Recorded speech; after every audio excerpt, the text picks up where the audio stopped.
Super star Mahesh Babu 29వ movie తర్వాత 30వ సినిమాను సందీప్ రెడ్డి వంగ తీస్తాడని ప్రచారం మొదలైంది. కానీ అది కూడా దర్శకధీరుడు రాజమౌళినే తీసేలా ఉన్నాడు.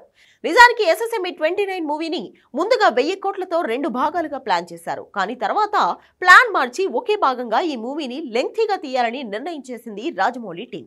కట్ చేస్తే ఆ తర్వాత ఏంటి పరిస్థితి అన్న ప్రశ్నకి ఆన్సర్ దొరికినట్టే ఉంది. సూపర్ స్టార్ మహేష్ బాబు 29వ మూవీనే 30వ సినిమాగా సీక్వెల్ తీయకపోయినా మరో మూవీ మాత్రం ప్లానింగ్ లో ఉందట. అంటే రాజమౌళి వరుసగా మహేష్ బాబుతో 2 వేరువేరు సబ్జెక్ట్స్ తో సినిమాను తీస్తాడా? ఎస్ఎస్ఎంఈ 29 తర్వాత కూడా రాజమౌళినే ఎందుకు మహేష్ తో మరో మూవీ ప్లాన్ చేస్తున్నాడు?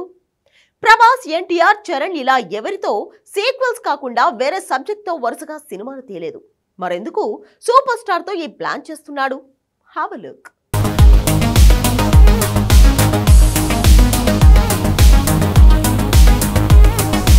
సూపర్ స్టార్ మహేష్ బాబు 29వ మూవీ తీస్తున్న రాజమౌళి ఆ తర్వాత కూడా మహేష్ బాబుతో మరో సినిమా ప్లాన్ చేస్తున్నాడా? ఈ డౌట్ వచ్చిన వెంటనే ఎస్ఎస్ఎంఈ 29 మూవీనే 2 భాగాలుగా తీస్తున్నాడా అని అంతా అనుకున్నారు. కానీ అందులో నిజం లేదు. బాహుబలి 1, బాహుబలి 2 ఇలా బ్యాక్ టు బ్యాక్ ప్రభాస్తో ఒకే కథని 2 భాగాలుగా తీసిన రాజమౌళి మహేష్ బాబుతో మాత్రం అలా తీయాలనుకోవట్లేదు. ఎస్ఎస్ఎంఈ 29 మూవీ ఒకే భాగంగా రాబోతుంది. అది అయ్యాక మళ్ళీ సూపర్ స్టార్ మహేష్ బాబుతో మరో కొత్త సబ్జెక్టుతో రాజమౌళి సినిమా సెట్స్ పైకి వెళ్లేందుకు పుష్కలంగా అవకాశాలున్నాయి. దీనికి కారణం కూడా డైరెక్టర్ సందీప్ రెడ్డి వంగానే.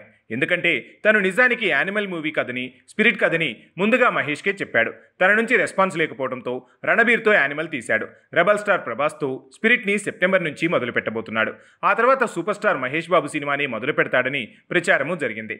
ఆ విషయంలో ఎన్టీఆర్తో సందీప్ రెడ్డి ప్లాన్ చేసిన మూవీ ఆ తర్వాతే తెరకెక్కేలా లెక్కలు మారాయని టాక్ వచ్చింది. కట్ చేస్తే స్పిరిట్ అయిన వెంటనే యానిమల్ సీక్వెల్ యానిమల్ పార్క్ కాకుండా ఎన్టీఆర్తో మూవీ మొదలు పెట్టబోతున్నాడు సందీప్ రెడ్డి వంగ. అలా మోస్ట్ కమిట్మెంట్ ఇచ్చాడట. అంటే సూపర్ స్టార్ మహేష్ బాబుతో సందీప్ మూవీ స్పిరిట్ తర్వాత మొదలవ్వదా అంటే అవ్వదు. కారణం సీన్లోకి రాజమౌళి వచ్చేశాడు. మహేష్ బాబుతో ఎస్ఎస్ఎంఈ 29 తీస్తున్న తను ఆ తర్వాత కూడా సేమ్ హీరోతో మరో కొత్త కథతో ప్రాజెక్టు ప్లాన్ చేస్తున్నాడని తెలుస్తోంది.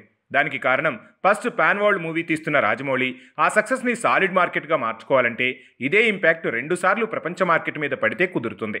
దీనికి తోడు మరో హీరోని పాన్ వరల్డ్ లెవెల్లో ఫోకస్ చేయడం కంటే ఎస్ఎస్ఎంఈ 29తో మహేష్ బాబుకి పాన్ వరల్డ్ లెవెల్లో గుర్తింపు వస్తుంది. కాబట్టి తనతోనే మరో మూవీ తీస్తే రీచ్, మార్కెట్ రెండూ కలిసొచ్చే ఛాన్స్ ఉంది. ప్రస్తుతానికి ఈ కారణాల వల్లే వేరువేరు కథలతో వరుసగా మహేష్ బాబుతో రాజమౌళి సినిమాలు తీసే పనిలో ఉన్నాడట. ఇదే జరిగితే ప్రభాస్, ఎన్టీఆర్, రామ్ చరణ్లో ఎవరికీ దక్కనిది సూపర్ స్టార్కే కుదిరినట్టవుతుంది మరి.